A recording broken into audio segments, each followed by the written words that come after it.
말고 여기 앉으세요. 아니.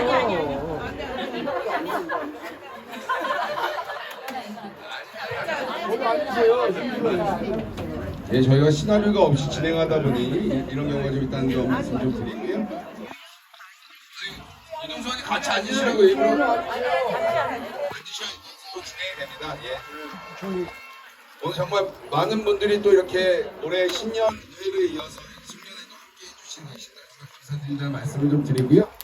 예, 일단은 또 손님으로 오셨으니까 저희 계양갑의 재성 국회의원이십니다. 예, 유동수 의원님 오셨습니다.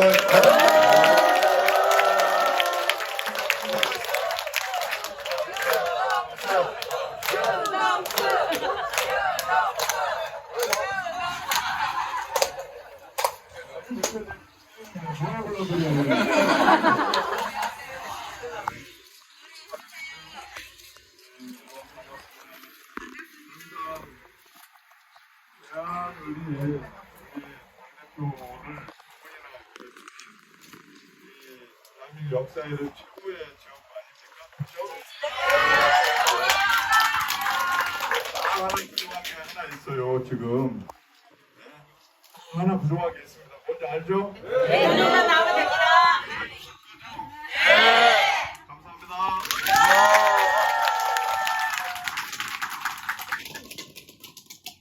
예, 또 그럼 공식적으로 대표님과 이렇게 한 1시간 20분 아까 약속했죠. 6시에는 꼭 대표님이 이석하셔야 됩니다. 1시간 20분 정도 사진 촬영까지 포함해서입니다. 대표님 송년사 또 저희 한번 들어드리지 않겠습니까?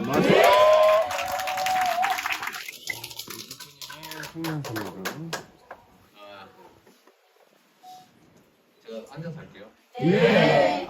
다른 이유는 아니고 이 앞에 계신 분들 고개 아프고 그죠? 눈높이가 안 맞아서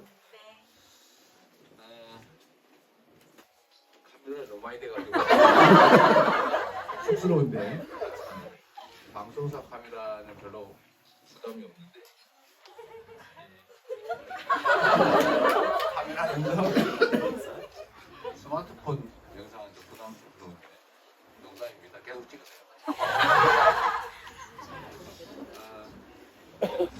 어쩌다 보니 정말 순식간에 2023년도 마지막을 향해서 가는 것 같습니다. 사실 뭐 2022년이나 2023년이나 2024년이나 다 똑같은 해가 뜨고 지는 똑같은 땅에 똑같은 사람들이 살긴 한데 그래도 뭔가 판을 쳐가지고 이제 끝내고 다시 시작한다. 그러니까 새로운 의미가 있는 것 같습니다. 올해 잘 정리하고 내년에 새로운 시작을 했으면 좋겠습니다. 저는 사실 좀 뭔가 리세팅 해봤으면 좋겠다 이런 생각이 들어요. 여러 가지로. 조금 크게 오셔요. 볼륨을 제가 나름 이제 크게 말하는 대로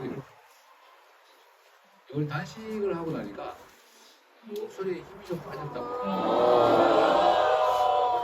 좀 그런 것 같긴 하더라고요.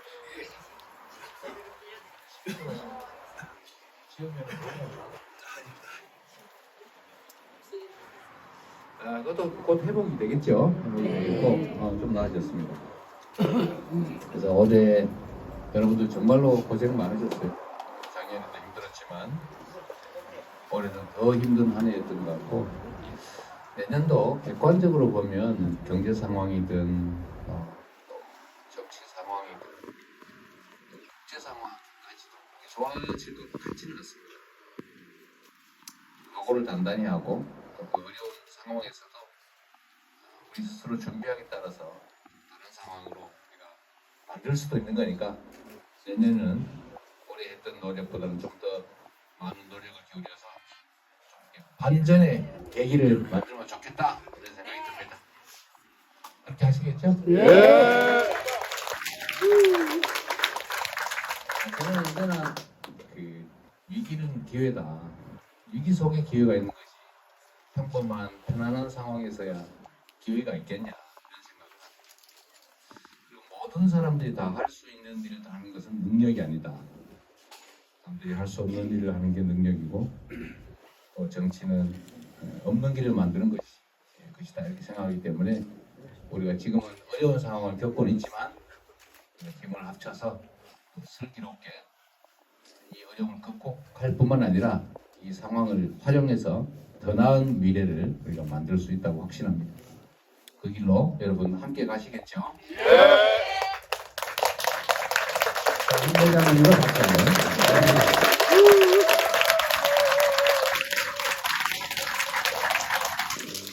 지역위원장을 이제 사퇴를 해야 된다는 게 좀 섭섭하긴 해요. 이 자리를 누가 치고 들어와서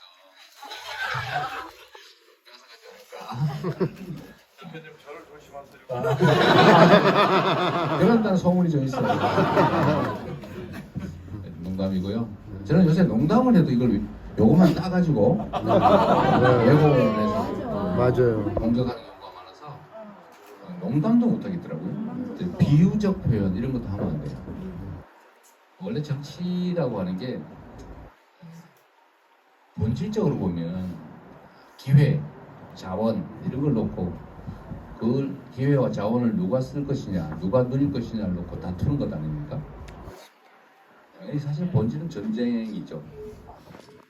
배꼽이 않는 관계라서 정말 살벌할 수밖에 없는데 그럼에도 불구하고 정치라고 하는 게 좀 본질은 그러더라도 형식과 외양은 좀 부드럽고 인간적이어야 되지 않습니까? 그래서 원래 정치 세계에서 농담을 많이 해요. 해야 돼 원래는. 그리고 낮에는 치열하게 싸우더라도 밤에는 따로 만나서 카메라 없는 데서 서로 인간적 소통도 하고 해야 됩니다. 그게 뭐 낮밤이 다른 이중 생활이라고 하면 안 되는 거고 사람이 원래 이렇게 한쪽 생각만 하면 안 되잖아, 그죠? 이 생각도 했다가 저 생각도 했다가 그 생각을 잘 정리해서 새로운 생각을 해내는 것 이게 이제 원래 머리가 하는 일인데 한쪽 생각을 하는 사람을 뭐라고 해요? 도라이라고 하잖아요. 전문 용어를 써서 미안합니다. 이거는 이제 전문가들만 쓰는 말인데 심하게 사이코라고 한쪽 생각만 하면 자꾸게 정치도 사실 마찬가지예요. 어느 한쪽 생각만 옳은 건 아니에요. 사회 현상이 과학이 아니거든. 그러니까 이 생각하는 사람들이 틀리다 이렇게 말할 수는 없는 거고 우리와 다른 거죠. 그래서 다를 수밖에 없어요. 입장이 다른 거예요. 서 있는 자리가 다르니까 사물을 보는 시각도 다르고 해석도 당연히 다르고 또 요구하는 바, 주장하는 바가 다를 수밖에 없지 않습니까? 그걸 조정하는 게 정치죠. 그러니까 원래는 다른 생각하는 게 당연하다 이렇게 생각해 줘야 돼요. 그러나 다른 건 현실이니까 다른 게 그렇게 흡족하지는 않잖아, 그죠? 내 뜻과는 다르니까. 그래서 이거를 좀 부딪혀서 조정하되 살벌하게 하는 게 아니라 좀 부드럽게 하려면 농담도 좀 하고 은유적 표현이나 이런 것도 하고 해야 되는데 우리 사회는 은유적인 표현이나 비유적 표현이나 반어법을 쓰거나 특히 농담을 하거나 이러면 오만 해가지고 편집해서 이렇게 말하지 않았냐라고 뒤집어 씌우는 아주 나쁜 환경에 처해 있습니다. 사회가 점점 이렇게 너무 정말 너무 갈등이 격화되고 이게 다 정치의 잘못이고 사실 언론 환경이 나빠진 이유이기도 하죠. 사람들이 말을 잘 못하잖아요. 더군다나 저는 녹음기가 너무 많아. 오늘 제가 얘기한 것도 아마 이 인류사가 계속되는 날 끝까지 남아있을 거예요. 그러지 않습니까? 그러니까 너무 조심스러워지는 거죠. 원래 사람은 망각의 동물이라고 했는데 좀 잊어먹어줘야 되거든요. 나쁜 기억은 좀 잊어버리고 그중에 부족한 부분은 또 기억 속에서 살짝 또 바꿔놓고 그래서 추억은 아름다운 것인데 원래 요즘은 추억은 결코 아름답지가 않습니다. 언제나 생생하게 살아서 요새 그런 직업도 있다는데 전자기록 지워주는 그런 직업도 있다는데 필요할 것 같아요. 제가 좀 연말이라 좀 쓸데없는 소리 좀 해본 건데 좀 재밌자고 하는데 별로 안 재밌는 것 같아요. 우리가 맨날 뭐 정치적 주장에만 격렬하기만 해서 비인간적인 것 같아서 여하튼 저는 어려운 환경이라고 하는 게 꼭 나쁜 것만은 아니다. 겨울을 지나야 봄이 오고 꽃눈은 겨울에 준비되는 거잖아요. 겨울을 지나야 원래 겨울에 눈도 많이 오고 그래야 보리 농사가 잘 되더라고. 부모님께서 농사 짓는 모습을 좀 봤기 때문에 겨울에 추운 게 눈 많이 오는 꼭 나쁜 것만은 아니더라. 보리 농사가 잘 되려면 눈도 좀 많이 와야 되고 보리는 좀 밟아줘야 돼요. 안 밟으면 이게 뿌리가 끊어져가지고 잘 농사가 안 됩니다. 그래서 밟히는 게 꼭 나쁜 것만은 아니다. 우리가 지금 경제적으로 너무 어렵고 바닥을 향해서 계속 악화되고 있어서 국민들 또 여러분들이 겪는 고통이 얼마나 크겠습니까? 아까 우리 소상공인 위원장께서 다른 건 몰라도 지역화폐 지원 예산을 꼭 확보해달라고 말씀하시던데 저희도 노력하겠지만 경제 상황이 좀 개선될 수 있게 하는 건 결국 정부 역할입니다. 뭐 이래 되든 저래 되든 잘 되겠지. 뭐 언젠간 나빠질 때 있으면 언젠간 좋아지겠지. 이런 생각으로 정부를 운영하면 그 현장에 있는 우리 국민들의 삶이 너무 힘들고 너무 고통스럽잖아요. 어려운 상황일수록 사실 희망이 있어야 되잖아요. 지금은 이렇게 어렵고 잠시 더 나빠질 수는 있지만 일정한 시기가 지나면 지금보다는 더 나아질 것이다. 누군가가 그렇게 확실하게 얘기해 주고 또 실제 가능한 대안들을 만들어 제시해주고 또 이 길로 가면 우리가 이길 수 또는 더 나아질 수 있습니다 라고 해줘야 되는데 그게 바로 정치 아니겠어요?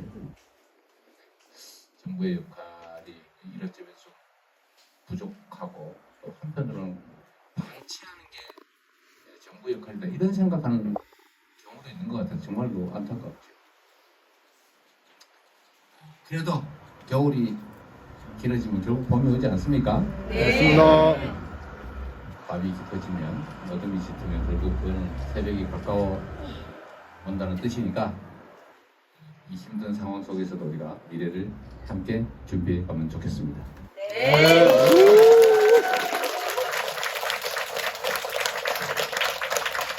올 한 해 정리 잘 하시고 내년 계획도 어렵긴 하지만 잘 짜서 내년에는 지금보다는 더 나은 그런 한 해가 될 거라는 기대로 행복한 새해를 맞이합시다. 고맙습니다.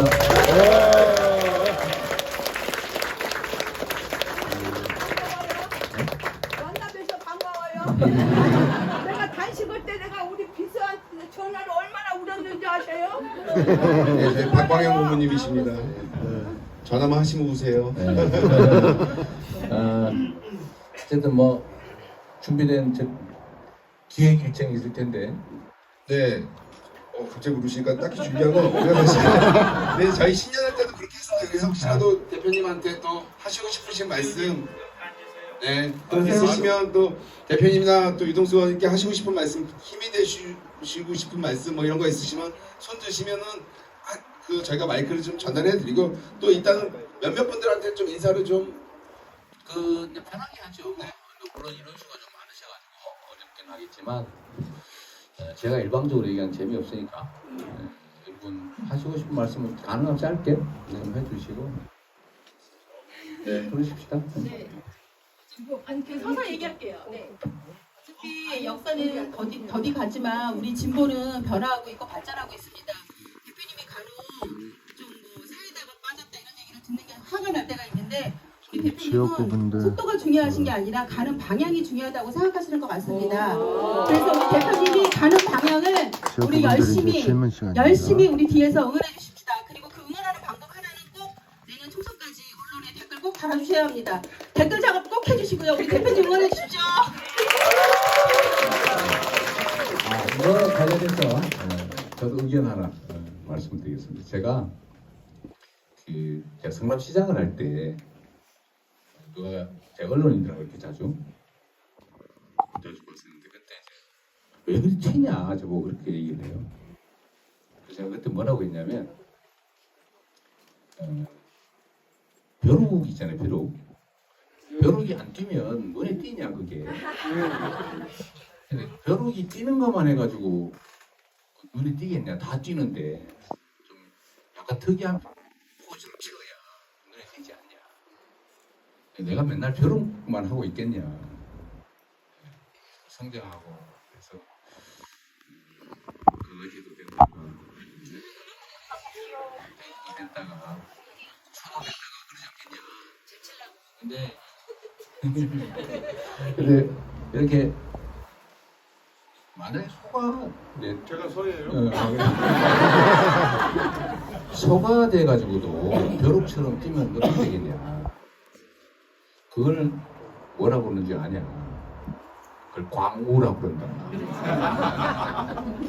그래서 이게 상황에 따라서 취하는 태도나 행동이 다를 수밖에 없는데 자꾸 너무 튄다고 뭐라 그러지 마라 이렇게 농담을 꽤 많이 했어요. 근데 지금 제가 소는 아니더라도 그 송아지 정도는 됐는데 이제 그 추억을 가지고 있는 분들이 많은 거예요.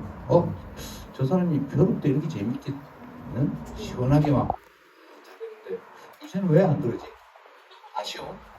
시원하게 막 지른다고 그럴까? 이것도 전문 용어나 좀 많이 쓰기 좀 그런데 시원하게 표현하고 이랬으면 좋겠다는 아쉬움들이 있는 것 같아요. 근데 저는 이제 한 명의 개인 정치인이 아니고 한 정치 집단을 책임지고 있는 자리이기 때문에 첫 번째로는 제 개인 의사를 표현하면 안 돼. 물론 저의 정치적 신념이나 가치들이 이 정치 집단을 우리가 이끌어 가는데 반영되겠지만 내 개인의 정치적 신념을 여기다 그대로 관철해버리면 신념이 다른 사람들이 어떻게 되겠어요? 안 그래도 이게 난리인데 여기 반응이 별로 없네. 근데 하여튼 그런 점 때문에 이제 표현도 좀 자제해야 되고 또 표현의 양식도 좀 바꿔야 되고 벼룩이 아니기 때문에 기대도 다르기 때문에 그런 점들이 있습니다. 시원하지 못하더라도 이해를 해주시고요. 또 한 가지는 저희는 행정가일 때는 거의 99% 행정가 본인의 신념이나 가치를 그대로 집행할 수 있죠. 법에 어긋나지 않으면. 이 정치라고 하는 것은 정말로 다양한 사람들이 모여 있는 거고, 또 예를 들면 여기도 헌법기관 한 분 계시는데 이게 그냥 정치인이 아니고 헌법기관이란 말이에요. 독립적으로 헌법에 의한 권한을 행사하는 국가기관이기 때문에 이걸 무슨 법화지죠 하면 안 되는 거예요. 존중해야 되고 뭐 국회에서 표결을 자기 뜻대로 하면 어떡할 건데 방법이 없는 거죠. 그래서 권한이기 때문에 그러다 보니까 이렇게 외부적으로 조건들이 과거에 혼자 독점적 권한을 행사하고 있을 때하고 좀 다를 수밖에 없다. 달라야 된다. 점들이 있고 그게 아마 여러분들이 보시기에는 좀 답답하고 그럴 수 있습니다. 좀 이해를 해주시고 이것도 하나의 과정이다 이렇게 생각해 주시면 좋을 것 같습니다.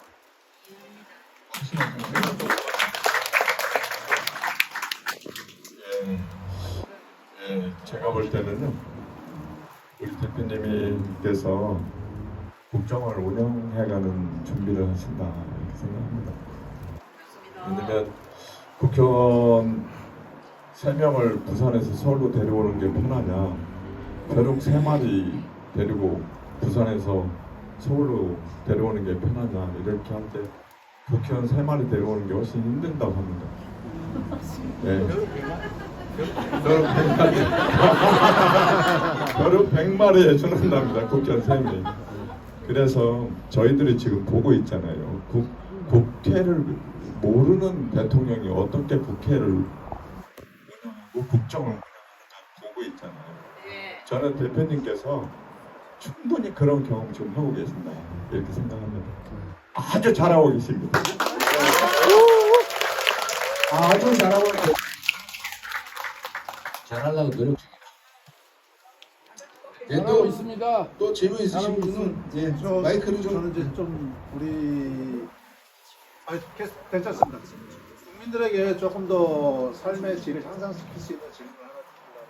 지금 보면은 대출 금리가 지금 적게는 한 4%에서 많게는 한 7%까지도 나오고 있습니다. 이거를 지금 보면은 이 모든 국민들 한 70% 정도 주택 가격의 70% 정도가 대출금이고 많게는 80%까지가 갖고 있는 사람들 많이 있는 걸로 알고 있습니다. 저희 아들도 얼마 전에 이제 50% 대출을 해서 집을 하나 구매를 했는데, 이 신용도를 떠나서 요거를 고정금리로 묶을 수 있는 방안은 없는지. 어차피 이 집이란 거를 담보로, 내가 담보를 제공하고 신용으로 대출을 받는 게 아니기 때문에 아마 이건 가능하지 않을까 생각을 해서 제가 감히 여쭙니다. 그러니까 한 2%대나 3%대로 해서 고정금리로 묶어놓을 수 있는 방안은 없는지 한번 민주당에서 좀 생각을 해봐야 될 것 같습니다. 네, 아마 지금 말씀하시는 분 포함해서 국민들이 겪고 있는 여러 가지 고통들이 있는데, 일단 일자리가 많이 줄어들었다는 거, 또 일자리 질이 계속 나빠지고 있다는 거, 거기다가 이제 물가가 너무 많이 올라가지고 또 거기다 실제 소득이 줄어드는 거죠. 옛날에는 100만 원 벌었으면 그걸로 쓸 수 있는, 살 수 있는 게 더 많았는데 지금 더 줄어드니까 실제로 수입이 줄어드는 거예요. 그 중에 또 하나가, 우리나라는 전 세계에서 가계부채가 많은 나라인데, 가계부채, 개인들이 지고 있는 빚에 대해서 이자 부담이 있지 않습니까? 이게 저금리 때는 그런 대로 견딜만 했는데 지금 거의 뭐 7%가 막 넘어가고 그러니까 전에 빌렸던 돈의 그 이자 부담보다 한 2.5배에서 한 3배 가까이 늘어난 겁니다. 이자 부담이 가만히 있는데 그냥 내야 될 이자가 그렇게 많이 늘어난 거예요. 이게 사실은 지금은 초기라서 좀 견디고 있는데 이게 좀 조기에 종료될 것 같지도 않고, 이 고금리 문제 때문에 아마 심각한 상황이 올 것 같아요. 뭐 정부로서는 특별한 대책이라고 하는 게 없는 것 같고, 이 와중에 은행들은 뭐 사상 최고의 영업이 수익을 올리고 있죠. 60조 원, 70조 원. 은행만 그렇다는 거죠. 은행만 그렇다는 거죠. 그 외에 무슨 뭐 제2금융권, 또 뭐 대부업체 하면 연간 우리 국민들이 추가로 내는, 그러니까 추가로 얻는 이자 수익, 이게 100몇십 조씩 되지 않을까 싶고요. 지금 가계부채만 1,800조가 넘었다고 하니까 1,900조쯤 된다니까 1% 올라가면 20조 좀 되잖아요. 엄청난 거죠. 그래서 정부 차원에서 우리가 이제 좀 준비하고 있는 게, 금융권들이 지금 횡재를 하고 있다. 사실은 이 상황이 나쁜 상황이니까 너무 과도하게 돈을 번다. 전에 그 에너지 파동 때문에 정유회사들 돈 버는 것처럼 전쟁 뭐 이런 걸 하니까 기름값 올라가지고 가만히 중간에서 마진이 확 올라가는 거 있잖아요. 이 전쟁 때 돈 버는 사람들이 있거든요. 모두가 고통스럽고 모든 게 파괴되지만 그 속에서 돈을 버는 집단입니다. 코로나 때도 그랬고 앞으로도 좀 계속 그런 상황이 벌어질 거라서 횡재세라는 이름으로 좀 자극적이긴 한데 이미 유럽이나 이런 데는 시작해서 시행하고 있기 때문에 우리도 그 중에 일부는 좀 회수해가지고 이 고금리로 피해보는 한 달 버는 수입으로 이자 내면 남는 게 없는 가구 수가 수백만 가구라니까 그 부담을 좀 줄이자라는 게 일단 단기 대책이고, 장기 대책은 역시 경제 상황 또는 경제 구조 자체를 바꿔요. 그 중에 하나가 예를 들면 우리가 참 따끔하게 그러는데 지금 에너지 가격 부담이 엄청 크잖아요. 연료 부담도 그렇고 전기요금 이게 다 수입이죠. 수출 수지에도 안 들어갔대. 그 지금 뭐 이렇게 바깥에 낮에 나가면 쨍쨍한 햇빛 가지고 얼마든지 에너지를 만들 수 있는데 이 재생에너지 산업을 대대적으로 육성하든지 하면 또 수입 대체도 하고 또 새로운 산업도 일자리도 만들어낼 수 있고 그런 소득도 좀 생기고, 그다음에 저에너지 사회로 좀 전환될 수도 있고 그렇게 가야 된다. 근데 지금 정부 정책을 제일 황당한 게 그런 거예요. 많이 일하자 이런 작전이잖아요. 여러분 질보다 양이란 말을 아시죠? 네. 근데 양보다 질의 사회로 가야 되거든요. 전 세계 추세였는데 양으로 때우자, 노동 시간을 늘리자, 가발 만들어 팔자. 뭘? 실제 그렇잖아요. 이렇게 하면 안 되거든요. 70년대로 야, 돌아가면 세계 최고로 수준이 높은 대한민국 여성들의 머리칼로 맞는 가발이다 이걸로 이런 걸로 승부하자는 건 아니잖아요. 근데 문제의 방향이 이러다 보니까 산업 구조 자체가 나빠지고 있다. 근본적인 문제는 그런 거죠. 그래서 좀 고생산성 사회로 가야 된다. 많이 벌고 적게 일하고 효율적으로 일하고 경쟁력 있는 산업들을 키우고. 근데 그게 결국은 다 정보 관리입니다. 그 중에 핵심이 뭐예요? 연구를 많이 해야 될 거 아니에요. 우리가 가진 집안 재산이 무슨 공부라도 시켜가지고 여기까지 오지 않았습니까? 국가도 마찬가지죠. 공부를 해야지. 그게 R&D 예산이죠. 근데 그걸 어찌 알았어요? 돈 아깝다고. R&D를 모르는데요, 지금. 누구 얘기는 아니고. 근데 이게 어떤 거냐면, 야, 먹고 살기 어려운데 뭔 학교냐? 학교 때려쳐. 여기 그만 가고, 왜 나무나 하러 가자. 나무에서 장작비를 좀 많이 갚아자. 고구마 농사나 좀 더 짓자. 그래서 산에 가가지고 산전, 좀 화전, 산전, 예부자 이런 거 비슷하지 않았습니까? 이러면 안 되죠. 어려울수록 더 미래를 준비해야 된다. 우리 저 고향 친구 한 사람 와 있는데 연말이니까 재밌자고 하는 얘기예요. 이거 진짜 근본적으로 생각해봐야 되는데 사과 농사를 짓지 않습니까? 우리는 사과나무를 키워본 데 있는데 이 사과나무가 젊을 때는 굵은 품질 좋은 사과를 생산해요.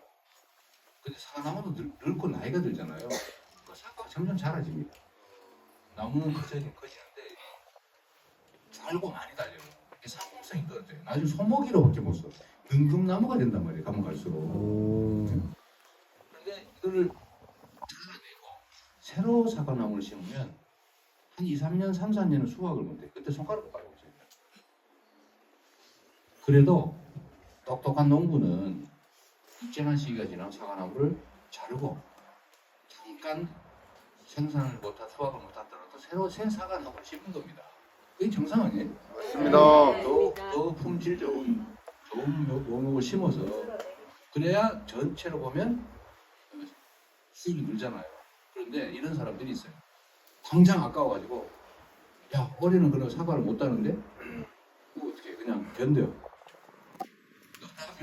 더 사과가 더 잘하는데 근데 몇 년 동안 못하는데 그냥 견뎌. 이러다 이제 나중에 소모기밖에 못 쓰는 그 소를 보시는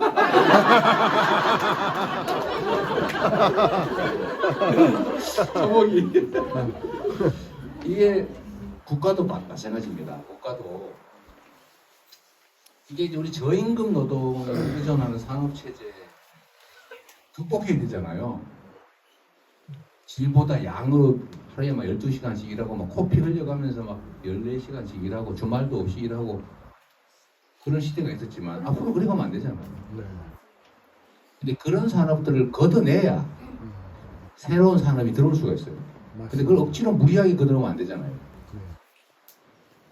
이 사과나무도 잘라내야 새 묘목을 심는데 이 산업이나 기업들도 생산성 낮은 부분들을 막 계속 젊은 사람들 막 괴롭혀가지고 어쩔 수 없이 일할 수밖에 없게 만들어가지고 젊은이들 그런 기업이나 산업으로 밀어넣어서 생존을 시키면 국가적으로 도움이 됩니까? 안 됩니다. 점점 나빠질 수밖에 없죠. 그게 나라가 망하는 이유 중에 하나거든요. 그때는 과감하게 걷어내야 됩니다. 대신에 거쳐나가는 그 사람들이 너무 억울하면 안 되잖아요. 그런데다 지원을 해주고 그 산업을 기업을 전환할 수 있도록 도와주고 노동자들도 교육도 새로 시키고 필요하면 정부 예산으로 꼭 공장이나 시설을 새로 지원해 준다든지 또 연구 개발해 주니까 연구 개발을 국가가 대대적으로 준다든지 이렇게 돼 있지 않습니까? 근데 거기는 시간과 돈이 필요해요. 그러니까 힘이 필요해요. 개인은 못합니다. 그런 거 하려고 정부 국가가 있는 거 아니에요? 맞습니다. 그래서 그럴 때는 목표를 정확하게 설정하고 지금은 돈 없으니까 그냥 다 굶자 이러면 안 된단 말이에요. 여러분 이 자원 배분의 문제도 있는데요. 내가 돈을 1,000만 원을 가지고 있는데 여기다 쓰는 돈은 효율이 떨어진다 그러면 여기는 효율이 높다 이러면 여기를 빼다 여기다 써야 되는 거 아니에요? 맞습니다. 여기가 좀 아쉽더라도 여기로 옮겨야 돼요. 이거는 공간적으로 이런데 시간적으로 어떻습니까? 내 인생에서 쓸 돈이 쭉 일정 양이 있다면 만약에 20대에 1,000만 원하고 가난하고 힘들 때 20대에 1,000만 원하고 다 성공해가지고 먹고 살만하고 일가를 이루었을 때 50대에 1,000만 원하고 어떤 게 더 가치가 많습니까? 20대죠. 그럼 돈을 1,000만 원을 쓴다면 50대에 쓰는 게 좋습니까? 20대에 쓰는 게 좋습니까? 근데 20대는 돈이 없어요. 빌려 써야 돼. 그리고 50대에 대해서 갚아야 되겠죠. 예를 들면 이것도 아주 간단한 자산 배분에 올립니다. 근데 어떻게 하냐면 너 지금 돈 없지? 돈 쓰지 마. 빚 내면 안 돼. 빚은 나쁜 거야. 이렇게 하면 안 되겠죠. 지금처럼 미래에 내가 쓸 수 있는 돈 1,000만 원을 미리 내가 써서 그걸 잘 굴리면 미래에는 그 훨씬 더 많은 가치를 갖지 않습니까? 이게 자산 배분의 기본 원리거든요. 그래서 빚 없는 게 최고다. 이거 바보짓이에요. 빚지면 안 된다. 갚을 수 있다면 지금 쓰는 게 훨씬 더 효율적이고 그래야 되는 겁니다. 근데 그거는 개인이 또 할 수가 없죠. 그걸 정부가 하는 겁니다. 지금 정부가 뭐라 그래요? 돈 없으니까 돈 쓰지 말자. 야, 허리띠 졸라며. 안 그래도 배고파 죽겠는데 허리띠 졸라면 어떻게 돼요? 죽잖아요. 급한 대로 지금 필요한 곳에 돈도 쓰고 미래를 준비를 해야지. 투자 내야지 1대1수. 그래서 그런 아쉬움들이 좀 있습니다. 그래서 제가 얘기가 좀 길게 갔는데 이 부채 문제도 좀 근본적인 해결책을 찾으려면 일단 성장을 회복해야 되고요. 산업 체제를 좀 바꿔야 되고 고효율 산업 사회로 바꿔야 됩니다. 당장은 좀 지원을 하는 게 지금은 급하겠죠. 은행들 너무 많이 수익 내려고 너무 욕심내지 못하게 하고 많이 너무 길었네요. 네, 이런 환담을 한 5시 30분 정도까지만 진행하고요. 다들 초롱초롱 대표님하고 사진 찍고 싶으셔서 의원님하고 사진 찍고 싶어서 그러시니까 5시 30분까지 이렇게 자연스럽게 환담 진행하도록 하겠습니다. 또 하실 말씀 있으신 분? 마이크가 이게 저희 스피커가 멀수록 마이크가 잘 안 됩니다. 무선 마이크는 그냥 육성으로 해주십시오. 네, 김용진입니다. 오늘 이 자리에 여러분 많이 오셨는데 오늘 하면은 집회인 것 같습니다. 우리 인근에 있는 유동수 의원도 여기 동참하셨습니다. 그럼 계양갑이나 을은 형제와 같은 한 파운달입니다. 그래서 금년 한 해를 잘 마무리하시고 새해에는 웅비할 수 있는 우리 당원이 희구하는 우리 목적을 위해서 전진하기를 여러분께 부탁드리고 또 여러분 가정의 행복이 있기를 바라면서 한 가지 대표님께 건의할 게 있습니다. 그건 노인 문제에 대해서 하나 말씀드리겠습니다. 지금 계양구에 노인 지회가 있는데 지회 산하에 경로당에 155개소가 있습니다. 거기에 정식 등록된 회원이 한 7천여 명 가까이 되고요. 그 다음에 그 회원을 이용하는 회원이 한 2만 명 가까이 됩니다. 그래서 지난번에도 노인의 지위에 대해서 중앙에다가 그 법인체 등록을 하려고 그 의원님께 한번 부탁해서 지금 국회에 계류되어 있는 걸로 알고 있습니다. 예, 법인 인격, 현재는 대한노인회가 사단 법인이니까 법인 인격이 없어요. 그러면 어떠한 활동을 할 때 제약이 많습니다. 그래서 이것을 법인격을 주는 공법인을 해서 정부에서 합법적인 어떤 유대를 가지고 노인이 일할 수 있는 어떤 기회를 만들자, 이런 취지를 건했는데 앞으로 그 법안 통과에 대해서 조금 대표님이 좀 열심히 해서 되도록 해주시길 부탁드리겠습니다. 예.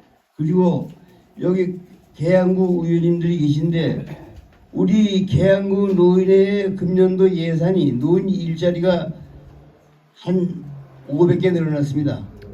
예. 근데 딴 데서는 전부 그 예산이 부족해서 감축을 했는데 오히려 이 계양구에서는 윤한 청장께서 잘 배려하고 구의원들이 역할을 해서 그 예산이 조금 확장돼서 일자리가 늘어나서 노인들이 인간다운 생활을 할 수 있는 이런 보람을 가지고 있습니다.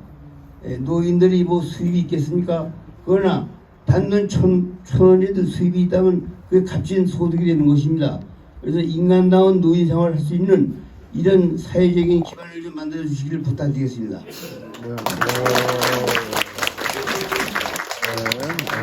네, 노력하기로 하고요. 민주당 구청장이니까 훨씬 낫긴 하죠. 네, 이것은 정말 본질적인 차이가 있어요. 맞습니다. 이 노인 일자리에 투자를 하는 거, 이게 낭비다 이렇게 생각하는 사람들이 있어요. 근데 그 생각이 나쁘다고 하기는 어렵고 그렇게 생각하는 사람들이 있습니다. 복지는 낭비다. 일하지 않는 자는 먹지도 마라. 그러니까 오로지 노동해서 먹고 사는 게 정상적인 세상이다. 이렇게 생각하는 사람이 있어요. 뭐, 틀린 말은 아닌데 노동을 못하는 사람 없잖아 말이냐. 누가 일하기 싫어서 안 하냐 라고 생각하면 일하고 싶지만 노인 일자리 찾는 분들이 일하고 싶은데 없어서 그런 거잖아요. 일자리를 만들어주지 못하면 공공 일자리라도 만들어야 된다 이렇게 생각하는 사람들이 또 있는 거죠. 하여튼 민주당의 생각하고 우리가 경쟁하는 다른 당의 생각은 기본적으로 다릅니다. 작년에 노인 일자리에서는 그저 확 줄인 거 우리가 겨우 복구시켜놨잖아요. 재밌는 건 우리가 복구시켜놓으면 안녕 뭐 이러고 자기들이 먼저 그죠. 최근에도 청년 예산 있잖아요. 청년 예산도 무슨 체험 예산인가 뭐 이거를 신청자가 기본 실적이 안 써. 예산 편성해놔도 아무도 신청을 안 해요. 근데 그걸 또 다시 해놨어요. 3,500원인가? 예, 뭐 어쨌든 그걸 해놨어요. 근데 내일 채움 공제 그거는 풀로 차요. 근데 그거를 싹 깎아버리고 신청 안 하는 것만 해놓은 거예요. 그래서 우리가 신청 안 하는 거를 삭감하고 신청하는 거를 쓰자 이렇게 했더니 요거는 숨기고 요거만 딱 보여주면서 깎았다 현수막 붙이는 거죠. 그러잖아요. 그래서 이게 정치를 이렇게 하면 안 된다. 그것처럼 아까 혹시 우리 의원님도 그 상황 당할 수가 있는데 아까 국회의원 3마리라고 표현했잖아요. 농담이라고 했는데 저를 포함한 그러니까 겸양의 표현을 했는데 이 폄하했다고 아마 또 공격당하는 게 있을까? 이걸 뺏긴 진짜 국팀의 악랄한 정정 여러분이 목도하고 있습니다. 예, 이제 앞으로 한 시간 관계에서 한 3분 정도 맥스 한 그 정도만 해야 될 것 같고요. 예, 여기 옆에 오셨으니까 네, 마이크 드리겠습니다. 다음에 여기. 네, 반갑습니다. 저는 집은 계양 갑 작전 서운동 유동수 의원님 지역구에 제가 살고 있고 직장은 계산 1동 인천 마디병원에 근무하고 있습니다. 그래서 갑가을을 함께 제가 개노하는 사랑을 하고 있고요. 의료 쪽에 제가 근무를 하다 보니 의료와 관련된 부분 중에서 가장 내년 총선 공약 1호로 요양병원 간병비를 저희 민주당에서 네. 건강보험 적용을 하겠다 이렇게라고 제가 당 대표님 지금 공약을 하신 걸로 제가 알고 있습니다. 그래서 그런 부분은 너무 잘하고 있다 이렇게 생각을 하고요. 또 하나는 지금 필수 의료 인력이라고 하고 있는 것이 화두가 되고 있는데 그런 부분에 대해서는 좀 어떻게 생각하고 있는지 정말 우리 민주당이 먼저 진행했던 부분을 지금 현재 국민의힘에서 추진하는 것을 보면서 또 그런 부분에 대해서도 또 어떻게 생각하는 분인지 네. 그래서 그런 부분을 우리 당대표님께서 어떻게 생각하는지 좀 궁금해서 질문을 드렸습니다. 네, 아니 뭐 정책적인 얘기 너무 깊이 하면 지겹고 재미없을 수 있는데 제가 그저께인가 어디 보도에 보니까 소아과 전문의 전공의 모집하는데 지원자가 10명 모집하면 2~3명밖에 없다고. 아예 안 온대요. 지방은 뭐 말할 것도 없고 지방은 제로. 지금 소아과 환자 생기면 몇 시간씩 타고 서울로 온다는 거 아니에요? 좀 황당한 상황이죠. 하여튼 의료 특히 의사 정원 문제는 우리 민주당도 계속 문재인 정부에서도 계속 확대하려고 하다가 근데 코로나 때문에 중단됐죠. 근데 그 의사를 한 명 늘리려도 10년 걸리잖아요. 맞습니다. 지금 이미 이렇게 심각하게 부족한 현상이 발생했는데 앞으로 지금 당장 시작해도 10년 후까지 그 사이에 뭔 일이 벌어질지 알 수가 없습니다. 정말 심각해요. 근데 다행히 근데 문제는 언제나 말로만 한다는 건데 그 의사 정원을 확대한다고 말은 하더니 소식이 깜깜해요. 그래서 저희가 이거 좀 밀어붙여서 하자 이렇게 하고는 있는데 속도가 좀 문제가 될 것 같긴 합니다.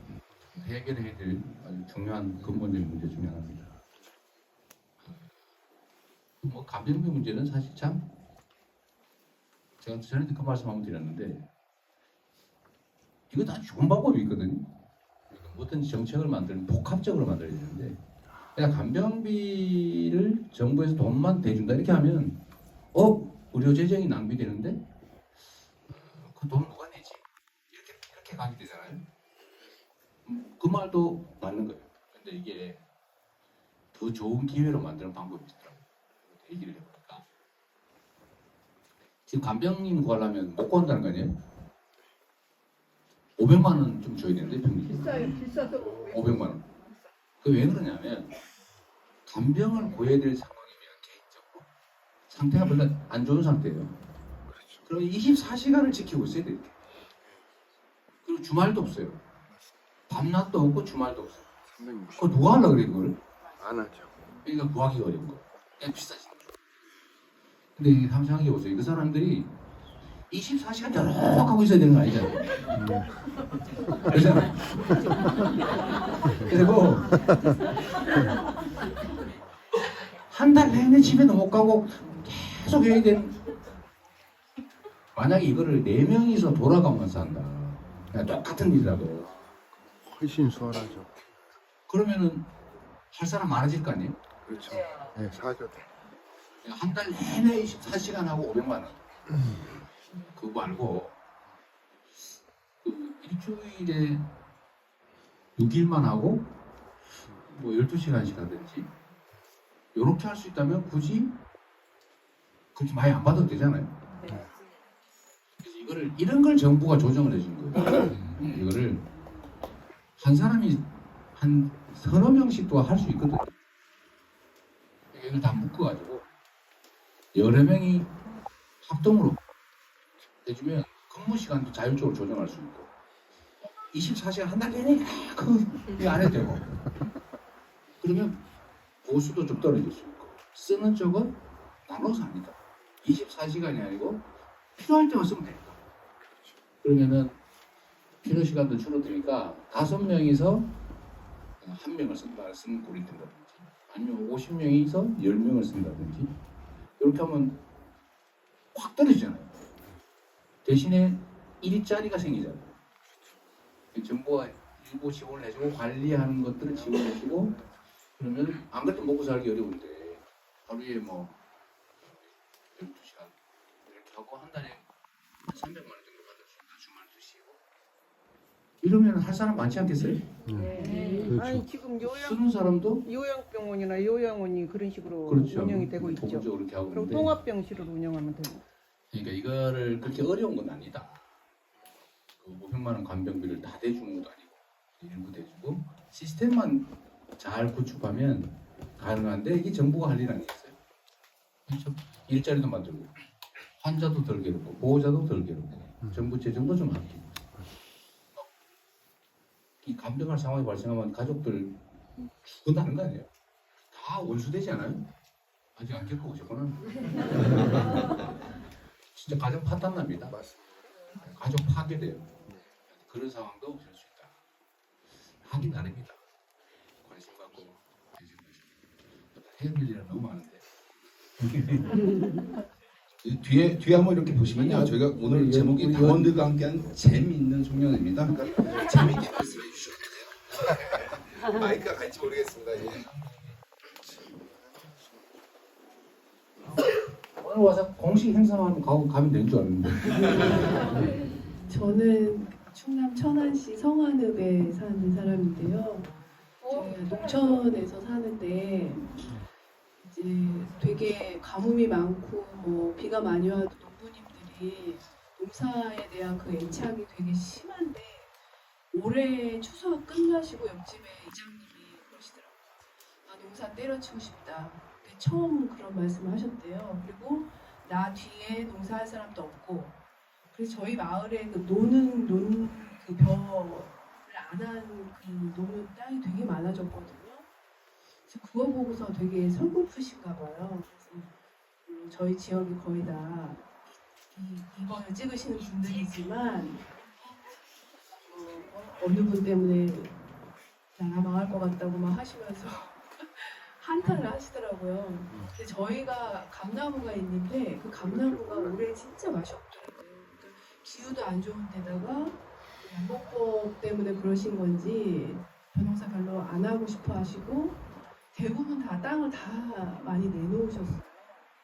그래서 그걸 보고 제가 아, 너무 심각하구나. 그 50년 넘게 농사를 하신 분이거든요. 근데 오래만 하고 안 하고 싶다고 그러시는 걸 보고 좀 서글픈 생각에 그런 걸 한번 말씀드리고 싶었어요. 올해 아마 쌀값이 그 20만 원 밑으로 떨어져서 18만 원으로 했는데 18만 원대. 원래 그 우리 문재인 정부 때는 24만 원 정도가 유지됐고, 근데 지금 18만 원대로 떨어지면 이제 적자나는 거죠. 적자나고 쌀농사 할 이유가 없어지죠. 농사는 근데 이거를 국가적 사업입니다. 일정 농사는 쌀 가격을 보장해주자고 하는 걸 민주당 큰일 생각인데 나요. 저쪽은 그냥 시장에 맡기자 이렇게 얘기하고. 근데 좀 그럴듯해 보여요. 베트남 이런 데서는 쌀값이 워낙 싸니까 1년에 3번씩 가니까 이거 수입해서 먹으면 되지 말로 우리가 비싼 쌀을 이렇게 써야 되지? 이 생각을 하는 거예요. 지금이나 써야지. 야, 날씨도 추운데 석가래 좀 뜯어가지고 좀 불 좀 떼자. 배고픈데 뭐 아이고 무슨 농사는 무슨 농사 뭐 나중에 어떻게 되겠지. 너네 뿌리 벽시 삶아 먹고 그거 비슷하지 않습니까? 식량 안보 점점 이제 국제 농산물 가격이 올라갈 테고 그 기후이기 때문에 이게 갑자기 전 세계 곡물 생산량이 줄어들 수가 있거든요. 그럴 경우는 전 세계 곡물값이 올라가서 살 수는 있는 다행인데 못 사는 상황이 생깁니다. 자국민이 먹을 수 있는 자급자족 할 수 있는 쌀은 그래서 이게 우리나라에서 식량 무조건 키워야 됩니다. 이건 매우 중요한 일이고 그 중에서도 주국 자금 우리 쌀이잖아요. 쌀 자금률은 정말로 중요해서 지금까지 잘 지켜왔는데 나름. 근데 이제 이것조차도 뭘로 하느냐, 뭐 지원을 하냐. 쌀값이 떨어져야 농사가 줄어들고 농사가 줄어들면 쌀 사 먹는 사람도 싸게 사 먹을 수 있고 좋지 않냐 이런 생각을 하는 사람들이 있는 거죠. 근데 지금 아마 앞으로 계속 그럴 것 같아요. 그러니까 이게 지금 양곡관리법 하니까 그럼 농민들 쌀 농사 짓는 사람하고 관계있지 우리하고 관계없어 이렇게 생각하는 분도 많이 계시는데 사실 그 국가의 안보 문제, 미래에 관한 문제니까 이게 사실은 참 복합적으로 해결할 수 있는 좋은 방법이 있는데 참 안타깝습니다. 근데 결국은 이 정책 결정의 문제 아니에요? 맞습니다. 정책 어떤 방향으로 정할 것이냐. 수입하면 되지 뭐. 이렇게 생각하는 사람들이 정책 결정을 하면 지금의 이런 상황이 계속될 거고 상공사를 포기하는 그런 경우가 꽤 많을 거예요. 그 요새도 논인데 논농사를 안 하는 땅이 많아졌다. 김제가 그래, 김제가. 아, 김제도 김제가 그래갖고 콩중떡을 해야 돼. 그거는 이제 대체작물 그 재배는 권장 안 됐어요. 하여튼 뭐 얘기를 하자면 끝이 없어서 그런데 이것도 지금 국제 관계가 너무 나빠지고 있지 않습니까? 지금 요소수 문제도 어디 이제 수출 규제 중국이 한다고요? 뭐 98%가 중국 의존이래요. 근데 그걸 지금 전면 중단시키겠다는 거거든요. 그러면 이제 98%를 중국에 지금 의존하고 있기 때문에 당장 차를 세워야 되는 상황이 곧 올 수 있습니다. 저번에 우리 요소수 사태라고 들어봤죠? 그때 난리 났었잖아요. 그때는 수급이 좀 불안한 정도였어요. 근데 지금 금지해버리거든요. 그래서 이게 좀 큰일이다. 중국하고 지금 관계가 많이 악화된 상태라 해결할 길도 많지는 않을 것 같은데 어떤 길을 찾아봐야 되겠죠. 식량 문제도 쌀 생산 문제도 이렇게 간단치는 않은 것 같습니다. 이제 약속한 시간이 거의 다 도래가 좀 돼서요. 저희 또 계양구에는 또 저희 아까도 대표님도 말씀하셨지만 또 시의원님들, 구의원님들 계신다 해서 대표에서 또 계양구의 의장님이 또 송년사 또 간단하게 또 인사말 좀 준비 안 되시고 아니시죠?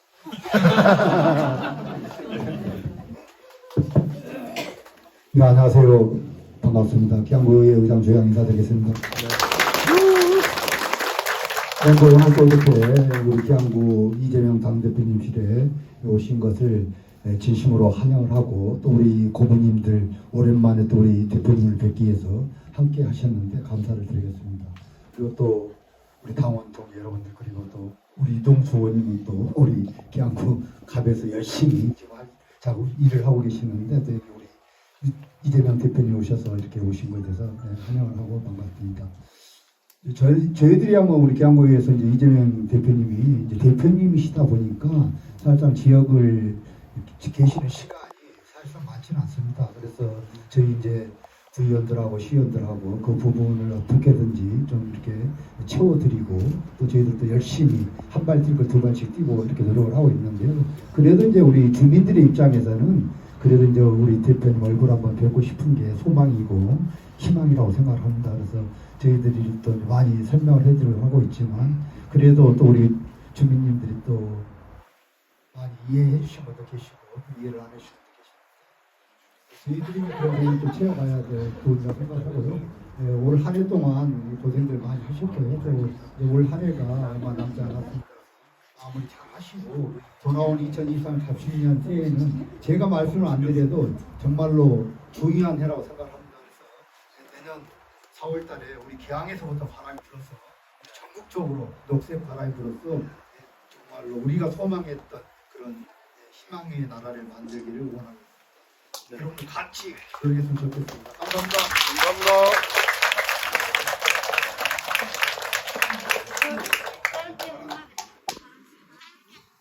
짧게 어머님하고 말씀하실 때 이민자 고모님이시죠. 마이크가 전달되나요? 아니요, 저도 그냥 네. 이쪽으로 하겠습니다.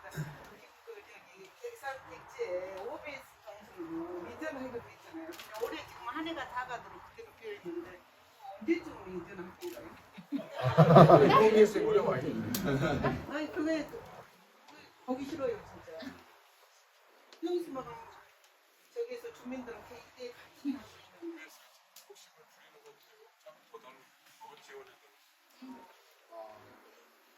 전적에다가도 요구한 비용들이 좀 OBS라는 회사에서 좀 있고요. 그러다 보니까 지금 이 부분들이 아직까지 좀 합의가 좀 안 되는 것 같습니다. 이제 이건 시하고 같이 합의해야 될 문제라서. 어제는 어떤 주민이 거기 OBS 직원이 몇 명이냐 되냐고 물어보더라고요. 거기는 차도 안 가고 사람도 없다고. 위대한 줄 알고 그 현수막만 보고서 그렇게 생각합니다. 아, 예. 우리가 김정인 의원 뭐 하신 말씀 있어요? 예, 서구에서 예, 잠깐 시의원 활동하신 김종인 의원이십니다. 예. 저는 바로 옆 지역에서 왔습니다. 김종인입니다.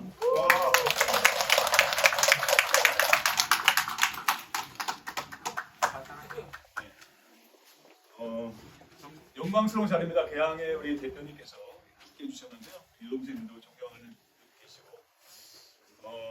제가 떨리나 봅니다. 우리 대표님 잘 떨리지 않는데, 우리 개항구에서 우리 두 번째로 우리 당 대표님이 이렇게 개항생 즐기에 큰 이렇게 나오셨습니다. 그리고 저는 뭐 다른 건 없고요. 우리 당이 쇄신하고 있고 거기에 앞서서 우리 당 대표님이 너무나 잘 하고 계셔서 내년 총선에서도 큰 우리 버팀목이 되실 거라 믿습니다. 여러분들 다 그렇게 생각하시죠? 예. 저도 한 몫으로 더 열심히 뛰겠다 말씀드리겠습니다. 우리 이재명 대표님과 함께 가겠습니다. 네. 감사드립니다. 예. 마이크가 좀 낮아진 것 같은데요. 예. 제가 좀 전혀 예. 진짜 이제는 사진 찍으실 시간이 부족해져요. 이거는. 예. 그래서 지금 앉아 계신 자리에서만 뒤로만 조금씩만 부르셔서 대표님이나 윤서원님 같이 사진하실 수 있게. 저는 저쪽 가도 되고. 사진 함께 단체 사진 한번 만 네네. 이렇게. 네네. 이 상태에서 뒤로만 조금씩만 하시면